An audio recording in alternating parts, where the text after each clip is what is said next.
gente vai continuar a nossa série Transbordar hoje. Para quem não sabe ou não esteve nas últimas pregações, nós estamos trabalhando muito, se você quiser chamar de forma bonita, teológica, a gente chama de pneumatologia. Se você quiser chamar de forma normal, igual pessoas normais chamam, a gente está falando sobre o Espírito Santo. A gente está falando sobre o Espírito Santo bastante. A gente quer focar nos dons do Espírito, mas quem é daqui do Basileia sabe que a gente está falando desde o começo que a gente vai falar sobre dons. A gente vai falar sobre dons. E vamos orar por essa ação. Em nome de Jesus, vai dar certo. A gente vai falar sobre dons, vamos falar sobre dons e a gente nunca fala sobre dons, né? A gente ainda não chegou lá. Mas é porque a gente quer desenvolver a teologia do Espírito Santo de forma saudável aqui entre a gente. Então a gente precisa de uma base bem forte aqui pra gente conseguir falar sobre isso. No culto passado, Rafa falou um pouco sobre frutos. Eu vou continuar falando sobre frutos e hoje a gente vai relacionar um pouco sobre os dons já. Então hoje o nome da pregação é Dons e Frutos, o caminho da maturidade cristã. A gente vai falar um pouco sobre como lidar com isso de forma madura, como as Escrituras falam sobre isso. Tá? Você pode abrir a sua Bíblia comigo. Cara, é bem aqui, assim, ó. É bem nesse lugar.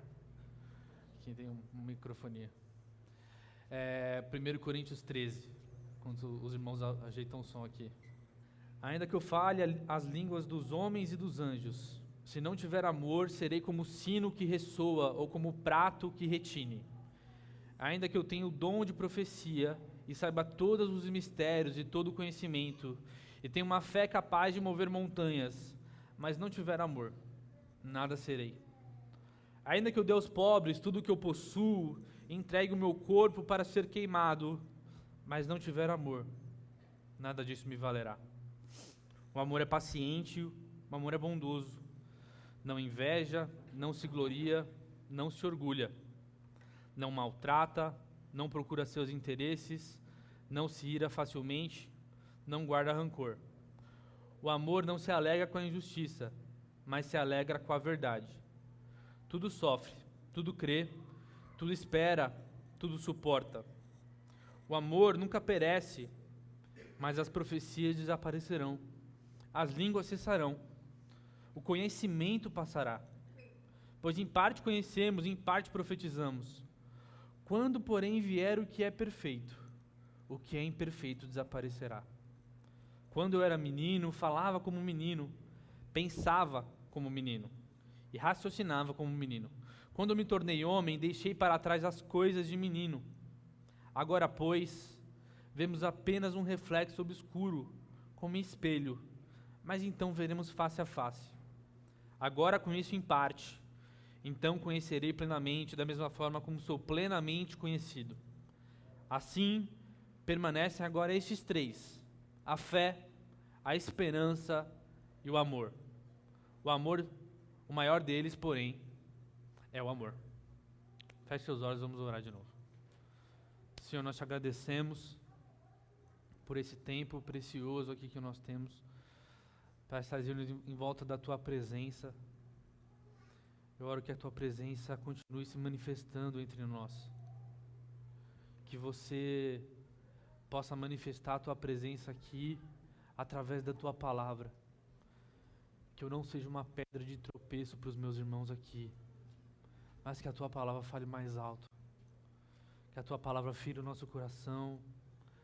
Que nós saiamos daqui transformados por ela. Nos coloca em sentimento de fome e sede nesse lugar agora, por aprender de ti, ser mais parecidos com você e estar contigo aqui nesse lugar. É o que eu oro em nome de Jesus. Irmãos, eu até achei interessante, porque o William veio falar comigo essa semana, falou, cara, que você vai pregar sobre o quê? Eu falei, cara, sobre dons e frutos, a relação entre os dois. E no meio do caminho mudei um pouquinho a dinâmica da base que eu ia pregar. Eu senti que o Espírito Santo está falando de uma outra forma comigo. E eu falei, cara, eu vou ler 1 Coríntios 13 e a pregação vai ser sobre amor. E eu entendi que o Espírito Santo quer comunicar isso pra gente na nossa manhã, porque a gente cantou muito sobre amar, sobre voltar a amar o Senhor aqui nessa manhã. Então, eu sinto que o Espírito quer comunicar com a gente. Eu queria, antes de começar aqui, queria que a gente ficasse atento sobre aquilo que o Espírito quer fazer entre nós e dentro de nós aqui hoje. Amém? Então vamos lá. Um texto muito conhecido. Não só a gente. Renato Russo cantava. Todo mundo conhece muito bem o que a gente leu aqui. Mas eu acho que vale a gente pontuar algumas coisas aqui. Os jovens aqui que estão estudando 1 Coríntios já deveriam ter entendido algumas coisas ao ler aqui 1 Coríntios 13. A gente começa a entender de onde Paulo tá tirando isso daqui. A igreja de Corinto era uma igreja que estava dividida. Era uma igreja que passava por um momento de extrema divisão, de extrema imoralidade sexual. E eles estavam se movendo em dons como nenhuma outra igreja. E Paulo tem um problema para resolver. E aí, os coríntios, seduzidos pela sua mania de se sentirem superiores, se movem em dons, creem que são espirituais demais, como eu já preguei anteriormente em 1 Coríntios 15, a gente vai ver mais para frente, que eles achavam até que nem ressurreição eles precisavam. Afinal, a gente já está vivendo a plenitude do Espírito aqui agora. E aí você tem 2 capítulos que Paulo trata a questão dos dons, e a gente vai ler eles várias e várias vezes nessa série. Vocês vão enjoar da gente falar sobre esses capítulos, que é o capítulo 12 e o capítulo 14. Então ele começa a falar de dons no 12. Ele continua falando sobre profecia, mais no 14, profecia, línguas, papel da mulher. E no meio tem o 13. No meio, Paulo está voltando a dar o velho aviso para eles. Olha, muito bom que vocês se movem em dons. Vocês têm todos eles. Mas tem um problema. Vocês não amam o bastante.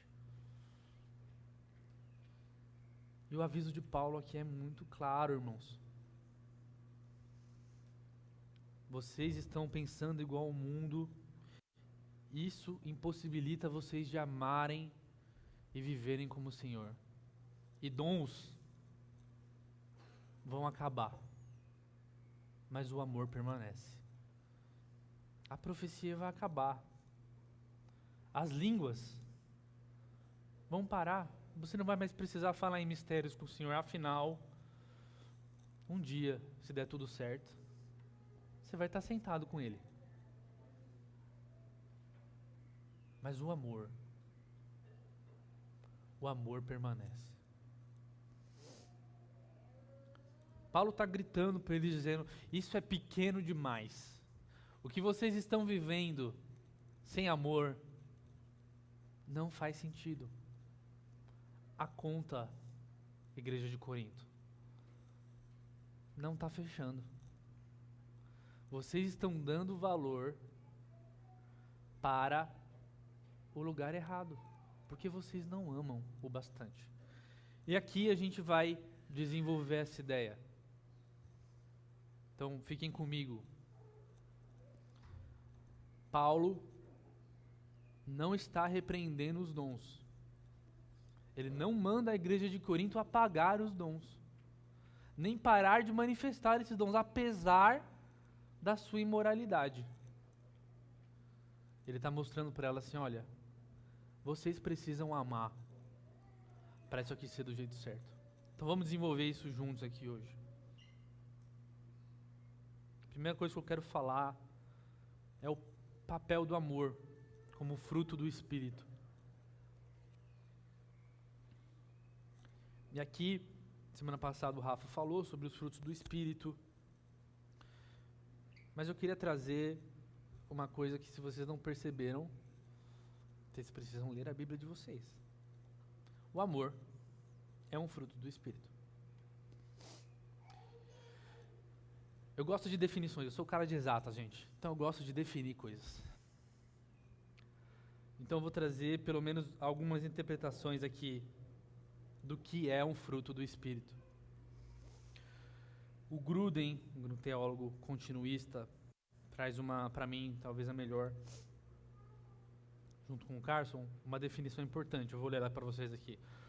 Frutos do Espírito, segundo Wayne Gruden, são as qualidades visíveis na vida do crente, que estão sendo moldadas pelo Espírito Santo, refletindo o caráter de Cristo e a transformação interna pela presença dele.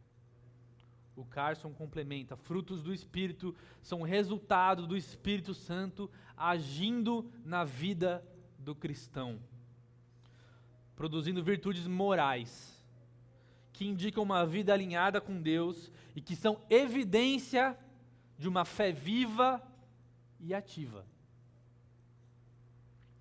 Ou seja, frutos são manifestações de um caráter regenerado, que vão crescendo ao longo da nossa trajetória cristã, buscando maturidade, nutridos pelo quê? Pela vida no Espírito. Refletindo, no final das contas, quem Cristo é.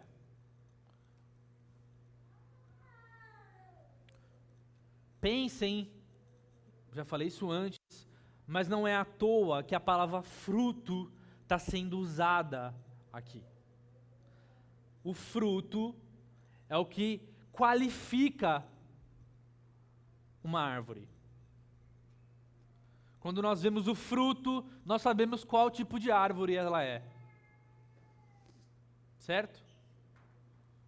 Agora a pergunta aqui para vocês. Quando uma árvore, um limoeiro, vamos lá. Quando ele está crescendo, ele já é um limoeiro, irmãos? Sim. Sendo uma macieira, e aí quando gera o limão, ele vira limoeiro. Não é isso, correto? Ele é um limoeiro desde sempre. Desde a sua semente. O limão é só a evidência de que essa árvore é um limoeiro. Cuidado para nós não acharmos que nós temos que produzir frutos para sermos então cristãos. Esse daqui é um grande problema que gera legalismo no nosso meio. Cristãos nascidos de novo, desde a sua conversão, geram frutos por serem cristãos. Não porque nós estamos buscando incessantemente, ainda que nós estejamos. Mas não é porque nós queremos ser algo, mas sim porque nós somos alguma coisa. Você é uma árvore plantada na terra fértil do Espírito Santo, irmão. Portanto, não me venha com a pergunta de falar assim: poxa, H, mas se você falar de um certo jeito, as pessoas vão começar com libertinagem. Se a gente falar que Deus perdoa pecado, vou escandalizar um pouco vocês. Se a gente parar com a teologia do medo, se a gente começar a não colocar mais medo nos nossos jovens, gritando para eles: não façam sexo antes do casamento, cuidado, Deus vai rejeitar vocês. Eles vão cair em imoralidade. Irmãos, se os nossos jovens se entregarem à imoralidade sexual de vez, eles nunca foram cristãos. Eles precisam ser evangelizados. Fruto é evidência de quem você é. Dá fruto quem ama. Se você não ama, a gente pode colocar a regra que for.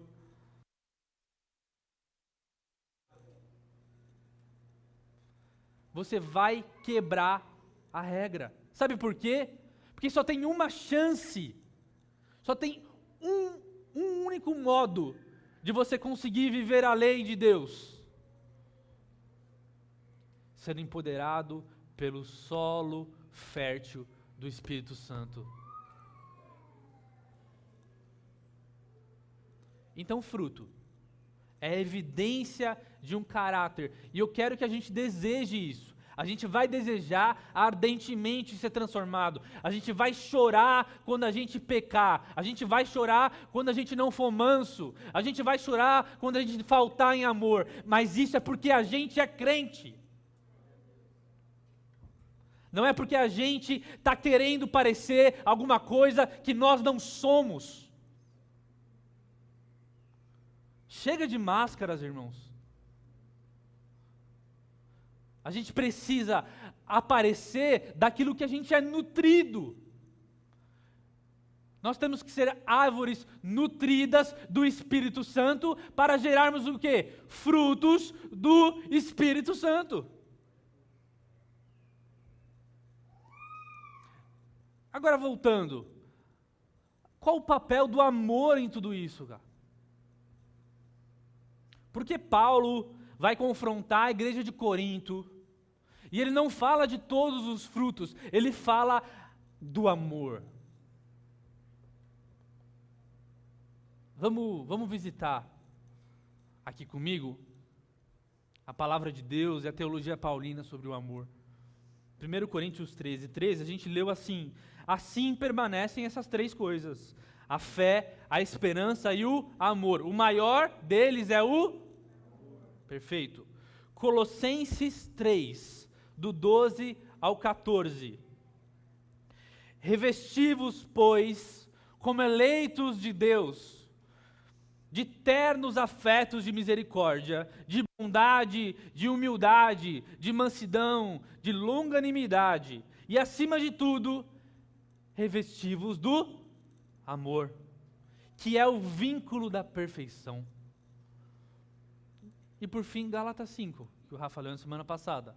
Mas o fruto do Espírito é amor, paz, longanimidade, benignidade, bondade, fidelidade, mansidão e domínio próprio.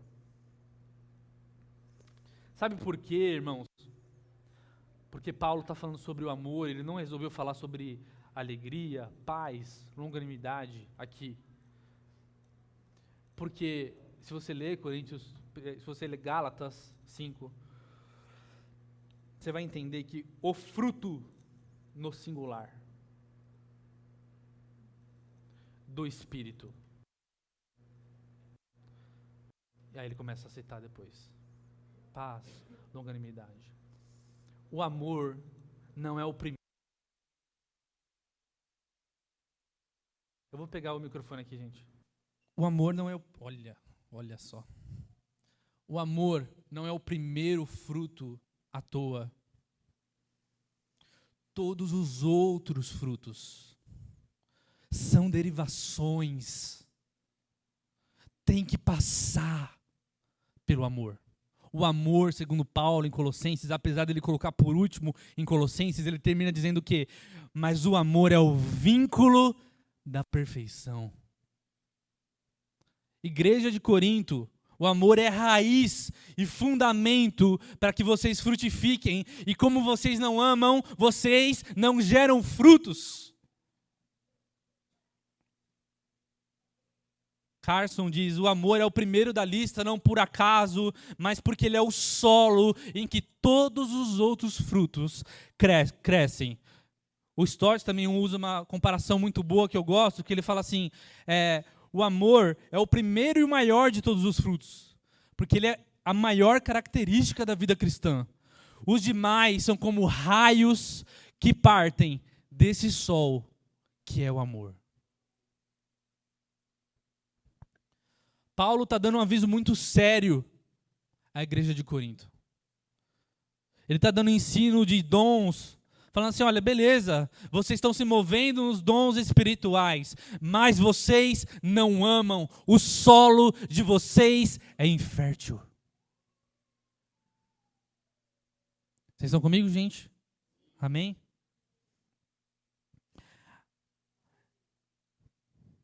Ele está dando uma coisa, um princípio muito importante para que uma igreja saudável se mova em dons. Sabe qual que é esse princípio?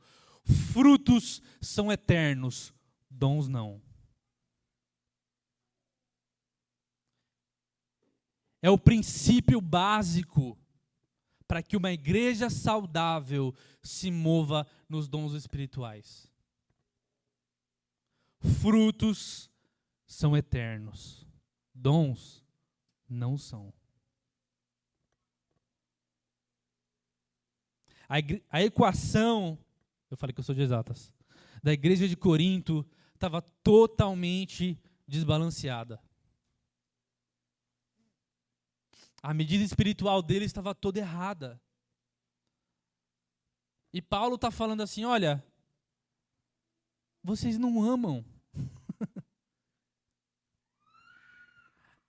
Você pode falar a língua que você quiser, profetizar o quanto for, sem amor não tem eternidade. E eu sei que eu tô embaraçando algumas coisas na mente de vocês. A gente vai chegar lá. Espera aí. João 14, 21. Eu queria continuar esse princípio aqui.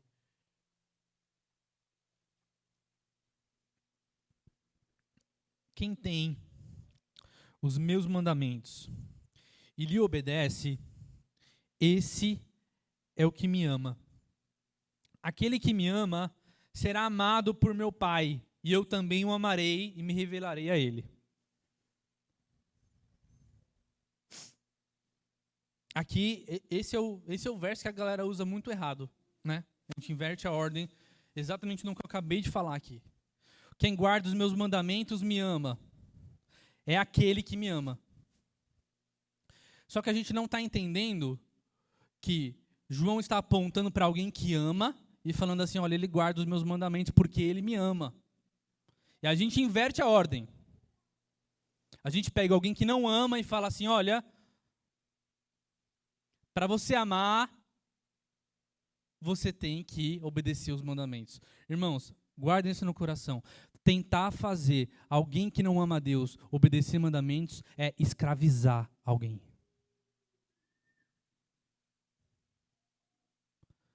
Tentar fazer com que o evangelho seja vivido por alguém não convertido é escravidão. Você está colocando um peso em alguém que não vai conseguir ser cumprido. Eu te dou a certeza agora, Senhor. Não adianta você ver a pessoa que peca no seu trabalho, ou na sua escola, ou seja onde for, e você começar a cuspir regras para ela. Ela não vai conseguir. Ou pior que isso. Talvez ela comece a conseguir, e por achar que está conseguindo, ela ache que converteu. Aí a gente tem um monte de gente no nosso meio que fala que é convertido, quando na verdade nunca amou. Foi assim que nasceu a religiosidade. Amém? Então qual que é a solução? Pregue o evangelho do amor. Ame como Jesus amou. Faça essa pessoa olhar para a sua vida, para quem você é e dizer, como essa pessoa ama tanto.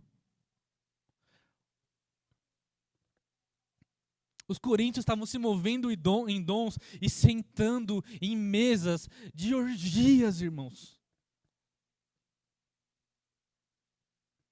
Paulo está falando assim, o problema é o primeiro mandamento aqui com vocês.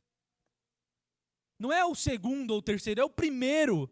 Amar a Deus acima de todas as coisas. Vocês não conseguem amar.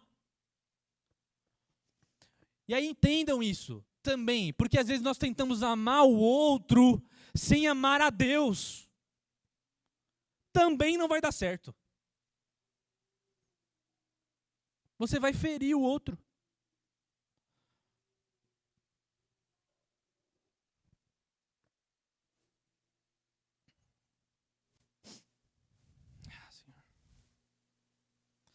Os coríntios estavam em pecado.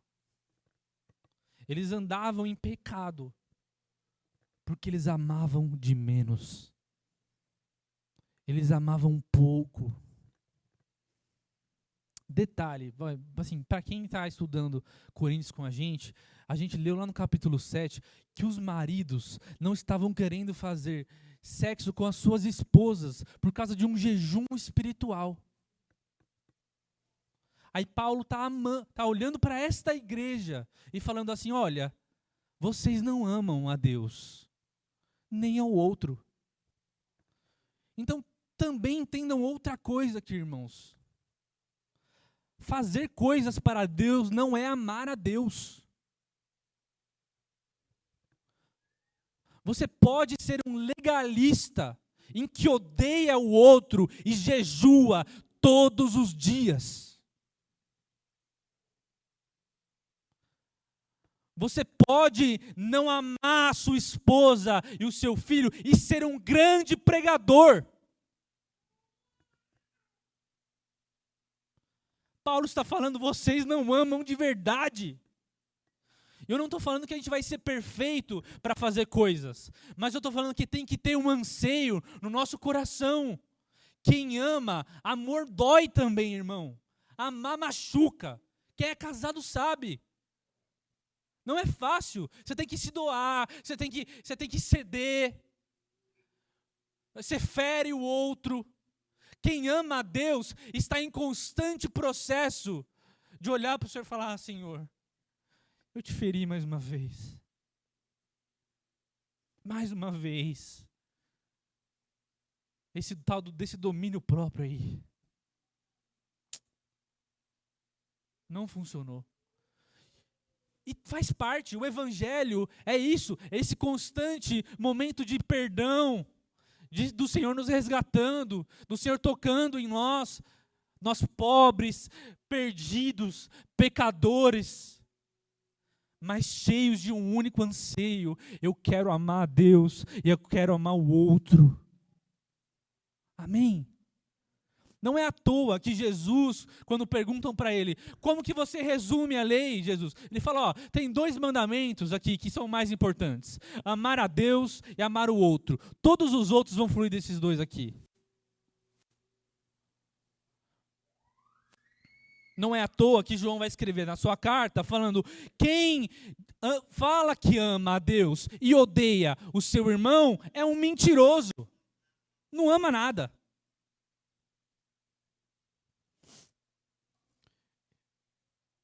A evidência da salvação é a gente caminhar nessa jornada espiritual.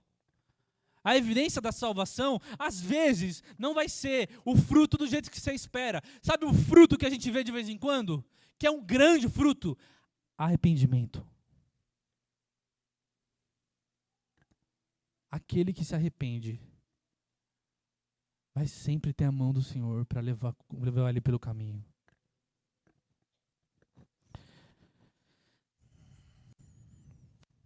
Mas aí é pior do que isso, que a gente vai pro buraco mais fundo aqui da igreja de Corinto. Vou escorrer aqui. Que é, os dons, eles não só estavam sendo usados errados. Porque vamos comigo. Vamos começar agora a envolver os dons e os frutos aqui. Vamos mesclar as coisas, tá? Para desembaraçar a mente de vocês. Então, acho que ficou claro aqui sobre o que a gente está falando sobre fruto. E como o amor é a base para tudo isso. Sem dom e sem fruto, tá tranquilo, né? É um perdido, inconsciente, é um pagão que precisa do Espírito Santo. Tranquilo? Sem dom e sem fruto. A igreja de Corinto não era isso. O que Paulo está falando aqui para a igreja de Corinto é que vocês têm dom e não têm fruto. Tem dom, não tem fruto. O que isso vai gerar, biblicamente, é uma palavrinha pior. É pior do que o perdido. É o engano. É Mateus 7 isso aqui. Isso aqui é o que Jesus chama de falsos profetas. E no fim, falsos mestres. E ele vai falar para ele assim, vão chegar naquele dia. Homens que serviram a Jesus. E serviram nesse sentido. Foram úteis nesse sentido. E vão falar, nós profetizamos em teu nome. Não é que nós tentamos, tá? Não é que a gente tentou profetizar, Jesus. Não, não. Nós profetizamos em teu nome. Fizemos milagres. Não é que a gente tentou, não é que a gente pagou, igual a gente está vendo um monte de presepada, não é que a gente pagou um monte de ator para fingir que é milagre na frente da igreja e comprar todo mundo. Fizemos milagres. Jesus está falando de outro grupo. Ele não está falando do cara que tentou enganar, não. Ele está falando do cara que fez o milagre. Expulsamos demônios. Aí você escandaliza de vez. Os demônios foram embora. E Jesus responde o que para eles? Nunca os conheci.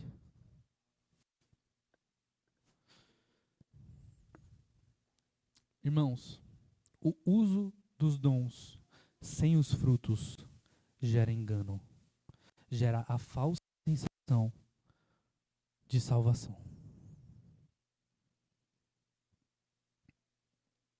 Isso aqui é desesperador.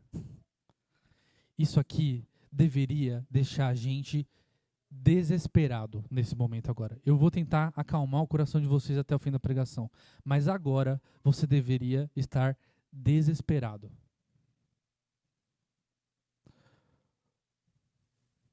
Jesus está respondendo assim, olha, que legal. Vocês fizeram muitas coisas para mim. Mas nunca foi sobre fazer. Foi sobre o quanto você conhece. Porque a vida eterna é esta. Que conheçam a ti. E aquele que você enviou. A vida eterna não é um lugar. A vida eterna é conhecer a Cristo. Esta é a vida eterna, irmãos. E aqui a gente começa a lançar as bases para que a gente possa se mover em dons de forma profunda e sincera. Uma igreja que não ama Jesus e quer conhecer Ele de verdade. Uma igreja que não vive o que nós cantamos aqui. Os nossos olhos foram fixados de forma tal que não existem outros amores. Existe só um amor, Cristo, Cristo, Cristo. Uma igreja que não tem os olhos em Jesus para conhecer a Ele, não deveria se mover nos dons, na minha visão. Porque isso vai gerar engano. Vocês vão ter a falsa sensação de poder. E no fim, o que importava era só a gente ouvir naquele dia. Servo bom e fiel. Não era sobre o quanto a gente fez, mas era sobre o quanto a gente conheceu. Nós estamos caminhando para encontrar o nosso noivo, irmãos. Se você não deseja isso, Nós não queremos o teu dom.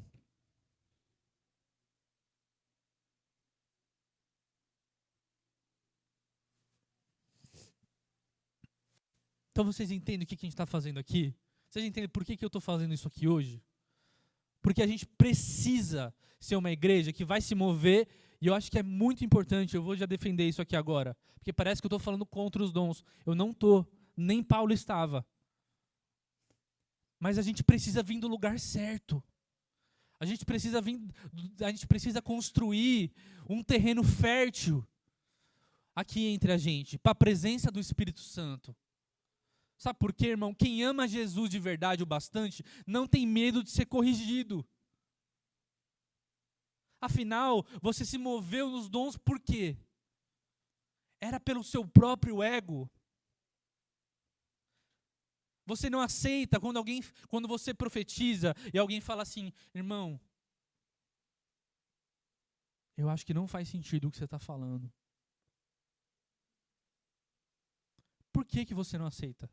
Porque se você amasse Jesus o bastante, você estaria com os olhos nele, você saberia o quanto nós somos seres problemáticos, que não temos o telefone, a linha direta, para poder dizer, assim diz o Senhor.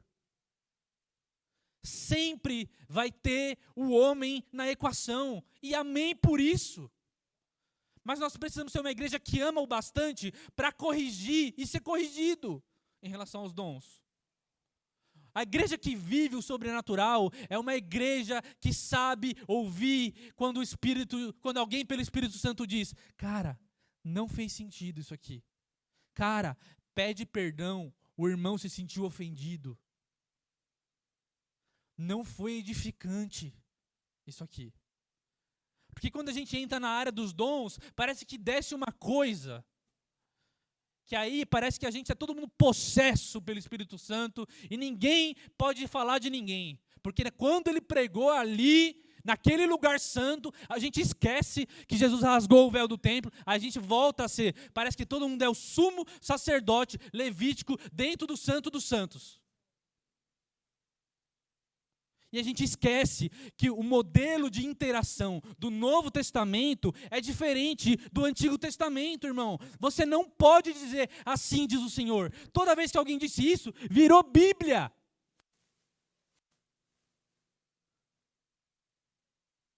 Você fala com humildade. Você pergunta se faz sentido. Mas você não deixa de falar porque você ama o bastante. Você entende como o amor é o fundamento? Ele é o fundamento para a gente não se mover quando precisa, mas ele também é o fundamento para a gente se mover. Porque eu amo tanto o outro, eu amo tanto a Deus, que eu não posso ficar, talvez, com a impressão aqui dentro do meu coração, sem compartilhar ela. E pouco importa se não fizer sentido, porque o meu amor é maior do que o meu ego.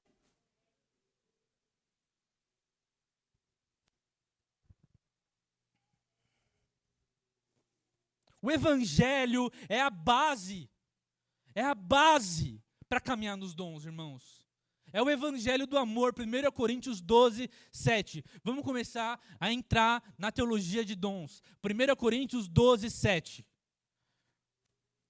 A cada um, porém, é dada a manifestação do Espírito. E aqui vem a pequena frase que determina o propósito dos dons espirituais.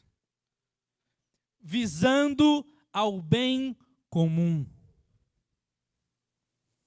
O propósito dos dons. Se vocês querem saber para que servem os dons. Dons é como o Espírito Santo se move no meio da igreja. É o propósito dos bens, o propósito dos dons é fornecer para a gente ferramentas para o outro. E aí mora o problema logo de cara. Porque se você está olhando para você e não para o outro, já, irmão, fecha a boca. Mas ao mesmo tempo, se você não quer abrir a sua boca porque você está olhando para você e não para o outro, então, irmão, abre a boca. Vocês estão entendendo, irmãos? O que Paulo fez aqui, o amor é a base, é o fundamento para que os dons se manifestem. Não parem. Falem, eu falo em línguas mais do que todos vocês, ele fala para ele assim. Profetizem, busquem os dons mais excelentes. Mas olha, o fundamento é o amor. A gente faz isso porque a gente ama o bastante. A gente ama a Cristo e a gente ama a igreja. Dons, portanto, citando aqui o Sandstorm, já trazendo mais definições para vocês, para quem está anotando. Um dom espiritual é quando o Espírito Santo manifesta a sua presença e transmite seu poder para dentro e por meio de cristãos individuais, para capacitá-los a exceder as nossas limitações humanas, para que, fiel e de forma eficaz, nós possamos cumprir certas tarefas para o corpo de Cristo.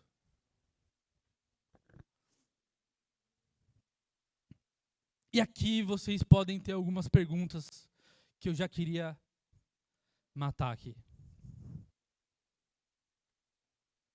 Então, Gá, a gente tem o fruto, a gente tem que estar baseado no amor, portanto, a gente se move em dons espirituais por causa desse amor, para que a igreja de Jesus seja edificada, e assim nós podemos exceder as nossas limitações naturais, através desses dons sobrenaturais, ou não tão sobrenaturais, segundo a sua visão, né? Porque para mim, e para Paulo também, Romanos 12, caridade, ensino, está junto com profecia. Os dons que a gente chama de naturais aqui, sabe, o irmão que te abraça, o irmão que te recebe, o irmão que tem um prazer de forma sobrenatural de doar financeiramente. Paulo está dizendo assim, olha, isso daí, profetizar e falar em línguas, é tão sobrenatural quanto. É tudo capacitação do Espírito Santo. Então uma igreja, para Paulo e para a Escritura, obviamente, quando eu falo Paulo, ela só se move de um único jeito, é por isso que a gente é carismático. Porque quando eu leio a minha Bíblia, eu não consigo ver a igreja, o corpo se movendo, a não ser pelos dons. A única forma, o que Paulo chama de corpo? Os dons do Espírito, cada um Deus deu alguma coisa, portanto, forma um corpo, e a gente vai caminhando para isso. E aí surge um problema, que é a sua, é a minha, talvez a sua experiência. Se cristãos podem se mover, como que a gente explica essa bagunça de hoje em dia?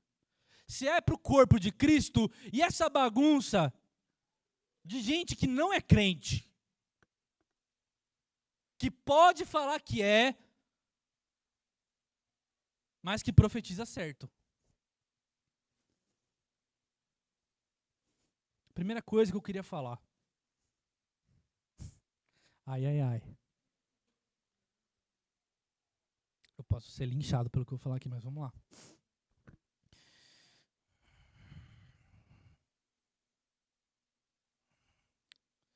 Dons são características primordiais dos cristãos. Eles têm um propósito. Qual que é o propósito que eu acabei de falar? Vamos lá. Bem comum. Edificação da igreja. Beleza? Edificação, guardem isso. Propósito dos dons. Bem comum, edificação da igreja. Ok?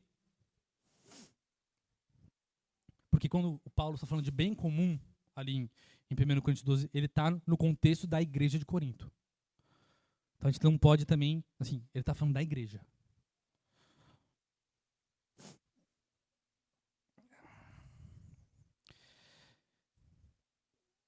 Esse é o nosso foco. E é o foco de Deus. Aos dons serem usados. É o outro. É o bem comum. E qual que é o problema? O problema é que Deus, ao usar alguém com um dom espiritual, cristão ou não, eu já explico isso. Cristão ou não. A gente pode chamar de dom ou não. Também vamos chegar lá. Ele está avisando o quê? O bem do outro. Os olhos de Deus... Vamos lá. Tem um cara não crente. Quem já viveu isso aqui? Levanta a mão. Gente não crente que se move em dom. Show. E aí você sabe que aquele cara bate na esposa. Você sabe que aquele cara maltrata todo mundo. Que aquele cara não é crente. Mas ele profetiza e acerta. Eu poderia falar para você a explicação mais fácil. Demônio. Poderia. Né? Talvez você comprasse a ideia. Mas a Escritura não fala que é isso. Eu não estaria sendo justo com a Escritura.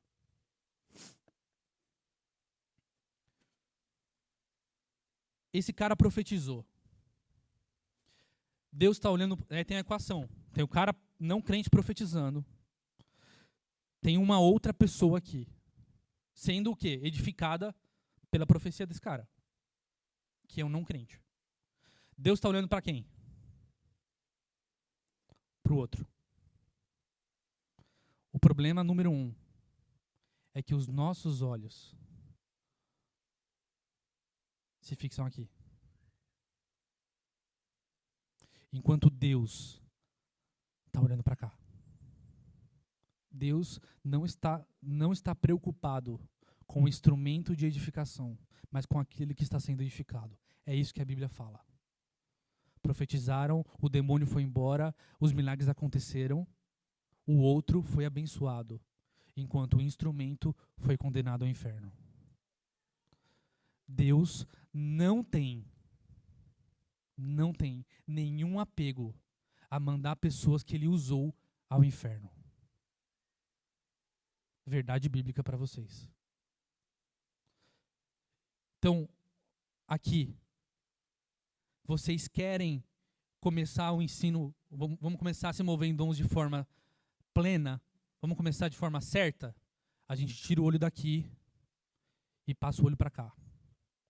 A gente ama, e é por isso que Paulo está falando de amor.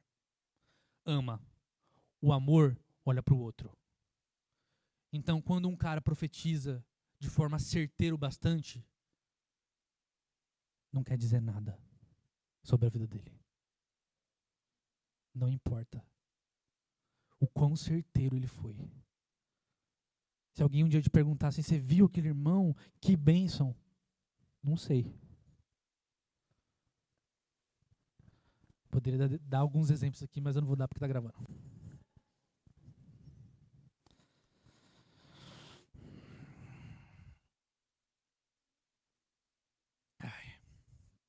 Então, a gente precisa ter isso.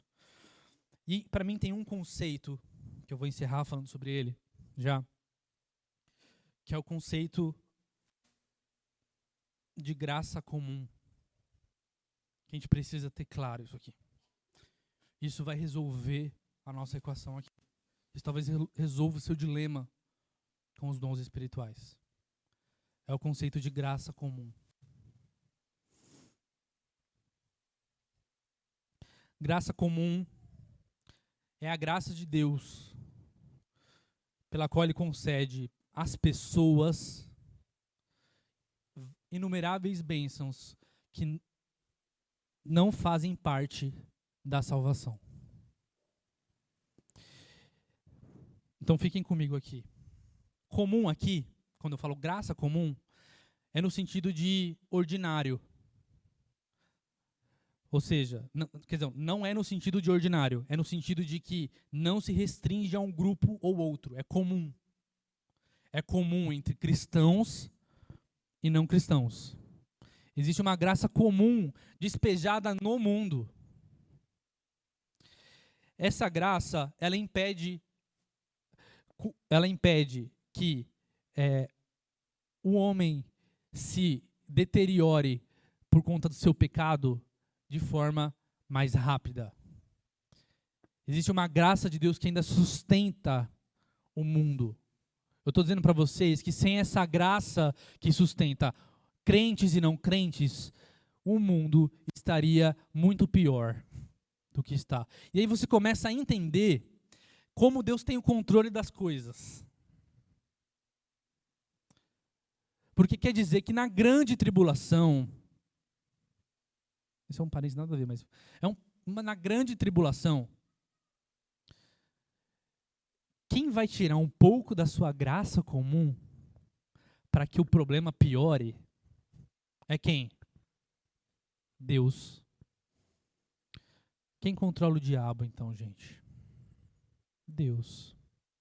Quem que vai deixar o anticristo surgir?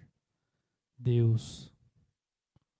Quem que vai fazer a igreja passar pela grande tribulação?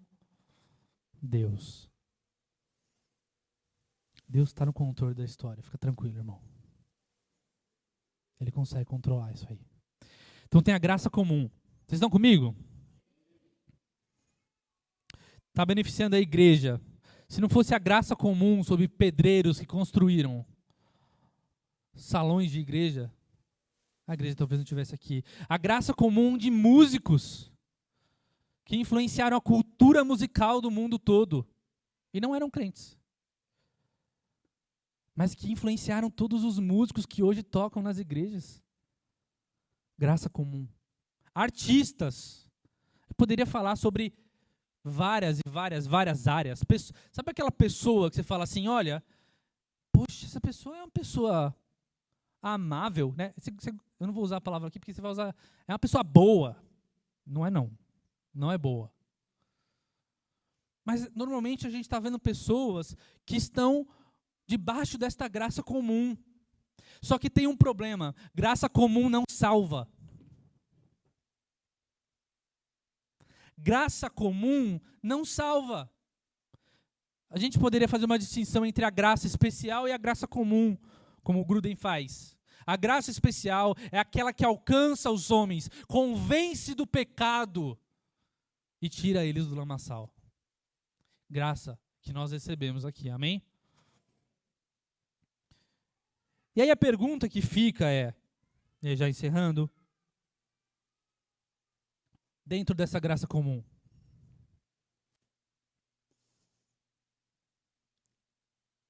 nós vemos Deus fazendo várias e várias coisas, como música, artes, como eu falei aqui. E aí vou colocar a minha visão, tá? Existe um debate se os dons sobrenaturais eles são exercidos dentro da graça comum ou não. Eu não sei se a gente pode chamar de dom ou não. Mas que Deus usa pessoas não salvas de forma sobrenatural. Se você vai chamar isso de dom ou não, eu não sei, irmão. Mas que parece, parece. E que é difícil de discernir na hora se é ou se não é, também é difícil. Então o alicerce que eu queria lançar aqui hoje, para a gente começar a falar de dons, é que você não pode olhar para dons como um carimbo de caráter. Não significa nada. Ele profetizou, ele fez. Isso daí, eu sei que eu estou falando dos outros, mas eu queria que agora você olhasse para você. Quando você profetizar, se lembra. Porque eu sei que, de certa forma, você é edificado. Vamos lá, não vamos mentir não. Você está pregando, você está ajudando alguém, você está sendo generoso, você está distribuindo palavra de conhecimento, você está, se movendo em dons mas de forma até mais natural, de forma apostólica. Você é edificado. Eu não estou falando que Deus não te edifica através disso. Edifica. Mas tem que ter um alerta na nossa cabeça meio que a gente gritando pra gente mesmo, que, cara, se isso daqui não vier do amor e voltar para o amor, então o amor, ele é o início e ele é o fim das coisas. Não significa nada. A gente não pode deixar os nossos olhos saírem de Jesus. E a gente começar a pegar o prazer de ser usado mais do que no prazer de ser conhecido. O meu medo aqui é você começar a profetizar e profetizar e profetizar, e você ser embriagado, achando que você tem alguma coisa, e você esqueceu dos seus olhos em Jesus. Então, só que não tem outro caminho. Eu não estou fazendo isso como um alerta para uma igreja que vai não se mover nos dons. Eu estou fazendo isso para um alerta como uma igreja que a gente está aqui para isso. Mas o grande ponto, sabe o que é? É que dá trabalho. É que a profecia a gente vai ter que corrigir. Vai ter que ser exortado. Vai dar problema. Vai ter hora que a gente vai passar do ponto. E a gente vai ter que saber corrigir. Sabe por quê? Porque a gente ama o bastante para isso. A gente ama a Deus e ao outro, a palavra dele o bastante para falar assim, olha, eu realmente sofri um monte de trauma, um monte de gente profetizou para mim, um monte de coisa aconteceu, eu vi isso aqui sendo usado do jeito errado, mas tem uma coisa, acima disso, eu amo a Jesus. E eu amo meu irmão. Então isso não pode apagar. É o terreno fértil do amor que precisa ser cultivado. Irmão, ao negar o dom que está em você para o outro, você está deixando de amar. Você está em pecado. É isso que nós acreditamos aqui. Só que sim, a gente vai estar provando do começo ao fim. A gente nasce no amor. E a gente frutifica de volta no amor. Nossos frutos são de amor, porque a nossa raiz é no amor. E se alguém se perder no meio do caminho, a gente não vai ter medo de podar a árvore para que ela cresça do jeito certo. É isso que eu queria lançar hoje. É esse fundamento que eu queria lançar. Nós estamos preparados para isso, irmãos. Preparados para se mover o bastante. Se moveu bastante nas nossas igrejas caseiras, se moveu bastante no nosso culto, entre os irmãos, na mesa da sua casa, com seu filho.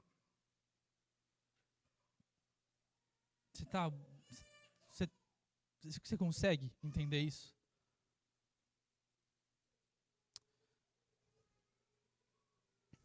Uma igreja avivada pelo Espírito é uma igreja que ama. Ama tanto a ponto de deixar o Espírito fluir. Encerrando, alguém que se move em dons e não ama é como um rio que foi poluído. Alguém que se move em dons e não ama é como um rio que foi poluído. Ele não consegue refletir a pureza da sua nascente.